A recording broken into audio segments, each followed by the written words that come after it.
मनुष्यों के जन्म का कारण एवं जीवन का उद्देश्य। नमस्कार दर्शकों, स्वागत है आपका हमारे YouTube चैनल आध्यात्मिक ज्ञान में। मनुष्य का जन्म क्यों होता है? हर प्रश्न के उत्तर की तरह इसका भी कोई उत्तर तो अवश्य होगा ही।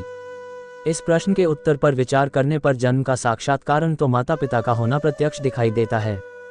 माता पिता में कुछ प्राकृतिक वासनाएं व इच्छाएं होती हैं जो संतान के रूप में परिणत होती है। महाभारत में श्री कृष्ण व उनकी एकमात्र धर्मपत्नी माता रुक्मिणी में संवाद आता है कि श्री कृष्ण ने उनसे पूछा कि विवाह क्यों किया जाता है। इसका उत्तर उन्होंने दिया कि संतान की प्राप्ति की कामना या इच्छा से विवाह किया जाता है।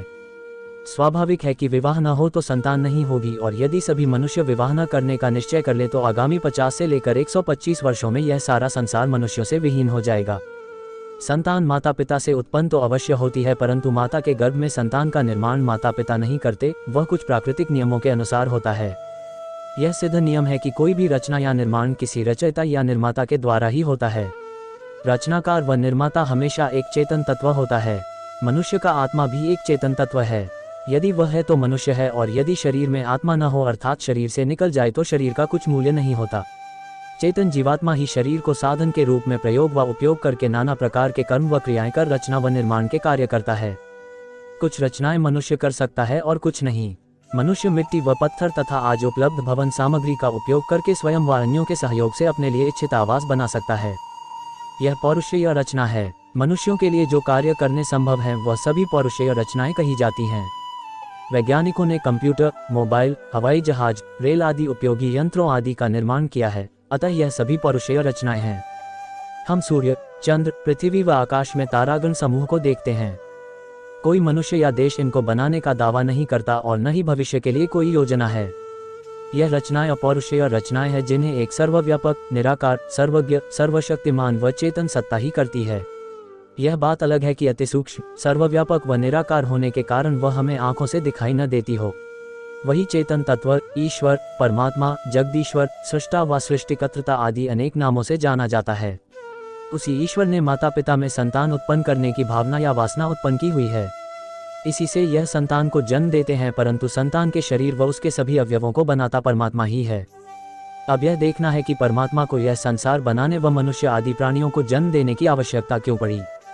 इसका उत्तर है कि परमात्मा का स्वयं तो अस्तित्व है ही, इसके साथ ही एक इत्र चेतन तत्व जीवात्मा जिनकी संख्या मनुष्य के ज्ञान में अनंत है का भी अस्तित्व ब्रह्मांड में है। इन दो तत्वों के अतिरिक्त एक जड़ तत्व प्रकृति भी सदा से ब्रह्मांड में विद्यमान है।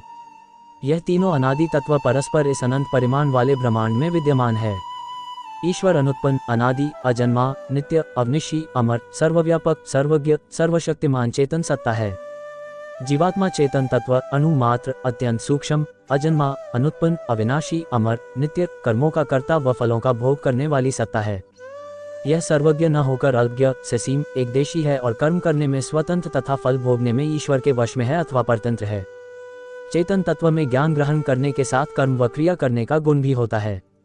प्रकृति जड़ तत्व है जिससे जड़ पदार्थ यथा सूर्य, चंद्र, पृथ्वी, तारा समूह सहित अग्नि, जल, वायु, आकाश का सृजन हो सकता है। जीवात्मा अपनी चिन्मय अवस्था में कोई कार्य नहीं कर सकता। प्रकृति भी जड़ होने से ईश्वर के आश्रित है। ईश्वर का स्वरूप ऐसा है कि वह अनादिकाल से सृष्टि की रचना करता आया है। उसने इस सृष्टि से पूर्व असंख्य या अनंत बार इसी प्रकार की सृष्टि की रचना कर उसका सफलतापूर्वक संचालन किया है। अपने उसी स्वभाव व अन्य गुणों व सामर्थ्य के कारण उसने इस कल्प में भी इस सृष्टि को रचा है तथा उसका पालन व संचालन कर रहा है। जीवात्मा अकेले व सब मिलकर भी स्वयं सृष्टि की रचना व संचालन नहीं कर सकते और न स्वयं इच्छानुसार जन्म ले सकते हैं ईश्वर के सामने। अब यह देखना है कि परमात्मा को यह संसार बनाने व मनुष्य आदि प्राणियों को जन्म देने की आवश्यकता क्यों पड़ी। इसका उत्तर है कि परमात्मा का स्वयं तो अस्तित्व है ही, इसके साथ ही एक इत्र चेतन तत्व जीवात्मा जिनकी संख्या मनुष्य के ज्ञान में अनंत है का भी अस्तित्व ब्रह्मांड में है। इन दो तत्वों के अतिरिक्त एक जड़ तत्व प्रकृति भी सदा से ब्रह्मांड में विद्यमान है। यह तीनों अनादि तत्व परस्पर इस अनंत परिमाण वाले ब्रह्मांड में विद्यमान है। ईश्वर अनुत्पन्न, अनादि, अजन्मा, नित्य, अवनिशी, अमर, सर्वव्यापक, सर्वज्ञ, सर्वशक्तिमान चेतन सत्ता है। जीवात्मा चेतन तत्व, अणुमात्र, अत्यंत सूक्ष्म, अजन्मा, अनुत्पन्न, अविनाशी, अमर, नित्य, कर्मों का कर्ता व फलों का भोग करने वाली सत्ता है। यह सर्वज्ञ न होकर अल्पज्ञ, ससीम, एक देशी है और कर्म करने में स्वतंत्र तथा फल भोगने में ईश्वर के वश में है अथवा परतंत्र है। चेतन तत्व में ज्ञान ग्रहण करने के साथ कर्म व क्रिया करने का गुण भी होता है। प्रकृति जड़ तत्व है जिससे जड़ पदार्थ यथा सूर्य, चंद्र, पृथ्वी, तारा समूह सहित अग्नि, जल, वायु, आकाश का सृजन हो सकता है। जीवात्मा अपनी चिन्मय अवस्था में कोई कार्य नहीं कर सकता। प्रकृति भी जड़ होने से ईश्वर के आश्रित है। ईश्वर का स्वरूप ऐसा है कि वह अनादिकाल से सृष्टि की रचना करता आया है। उसने इस सृष्टि से पूर्व असंख्य या अनंत बार इसी प्रकार की सृष्टि की रचना कर उसका सफलतापूर्वक संचालन किया है। अपने उसी स्वभाव व अन्य गुणों व सामर्थ्य के कारण उसने इस कल्प में भी इस सृष्टि को रचा है तथा उसका पालन व संचालन कर रहा है। जीवात्मा अकेले व सब मिलकर भी स्वयं सृष्टि की रचना व संचालन नहीं कर सकते और न स्वयं इच्छानुसार जन्म ले सकते हैं ईश्वर के सामने। अब मनुष्य जीवन के उद्देश्य पर विचार करते हैं। पहला उद्देश्य तो प्रारब्ध का भोग है। इसके अतिरिक्त मनुष्य योनि, कर्म व फल भोग योनि, उभय योनि है जो हमारे लिए प्रत्यक्ष है। हमारे पास धन है। एक जरूरतमंद व्यक्ति हमारे सामने धन की याचना करता है। हमें भी इच्छा होती है कि उसकी सहायता करनी चाहिए। हमारे मन में अनेक प्रकार के विचार आते हैं। लोभ की प्रवृत्ति हमें उसकी सहायता करने से रोकती है। परमार्थ के बारे में सोचते हैं तो दान का फल सुख, शांति व जीवन की उन्नति होता है। अब हम सोच विचार कर निर्णय करते हैं। कुछ व्यक्ति जिनकी संख्या आजकल कम है, परमार्थ को महत्व देते हैं और अधिकांश लोभ के वशीभूत होकर उस व्यक्ति को सहायता करने में असमर्थता व्यक्त करते हैं। इस प्रकार से हम शुभ व अशुभ कर्म करते हैं। इन कर्मों का फल ईश्वर से मिलता है। यदि हम निस्वार्थ भाव से परमार्थ के काम करते हैं तो हमारे पुण्य एकत्रित होते रहते हैं। जीवन में आने वाले कष्टों को अपने पूर्व कर्मों का भोग मानकर यदि हम प्रसन्नता पूर्वक सहते हैं तो इससे हमारे पूर्व के अशुभ कर्मों का भोग हो जाता है। इस प्रकार से हमारे पुण्य कर्मों का खाता बढ़ता है और अशुभ या पाप कर्मों का खाता घटता है। इससे हमारा प्रारब्ध बनता है और इस जन्म व परजन्म में उन्नति अर्थात उच्च योनि में जन्म का प्राप्त होना निश्चित होता है। मनुष्य योनि में हमारे सामने एक विकल्प और भी है। वह है कि हम सृष्टि व सृष्टिकर्ता को जानकर ईश्वर की स्तुति, प्रार्थना व उपासना में भी पर्याप्त समय व्यतीत करें। साथ ही साथ ईश्वर ज्ञान, वेद और वैदिक साहित्य का स्वाध्याय व अध्ययन करें। ईश्वर की उपासना व ध्यान का कार्य यदि ज्ञान, बुद्धि व वेद सम्मत हो तो इससे भी हमारा प्रारब्ध बनता है। इससे ईश्वर से मित्रता व निकटता हो जाती है। जीवात्मा के गुण, कर्म व स्वभाव का सुधार होता है। निरंतर स्तुति, प्रार्थना, उपासना, यज्ञ, अग्निहोत्र का अनुष्ठान व अन्य सभी वैदिक कर्तव्यों व कर्मों को करके हम आत्मा की उन्नति को प्राप्त होते जाते हैं। उपासना का परिणाम ईश्वर के ज्ञान में निरंतर वृद्धि से ईश्वर की निकटता बढ़ती जाती है।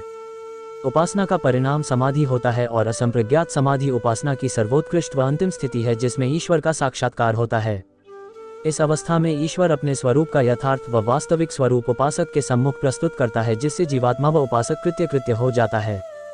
शास्त्रों में उदाहरण मिलते हैं कि एक पतिव्रता स्त्री जिस प्रकार अपने स्वरूप को अपने पति पर प्रकाशित करती है वैसा ही ईश्वर अपने उपासक पर असंप्रज्ञात समाधि में अपने स्वरूप का प्रकाश कर निभृतांत ज्ञान करता है। इस अवस्था को प्राप्त होने के बाद उस उपासक व जीवात्मा को कुछ भी पाना शेष नहीं रहता। इस अवस्था का परिणाम मोक्ष की प्राप्ति है।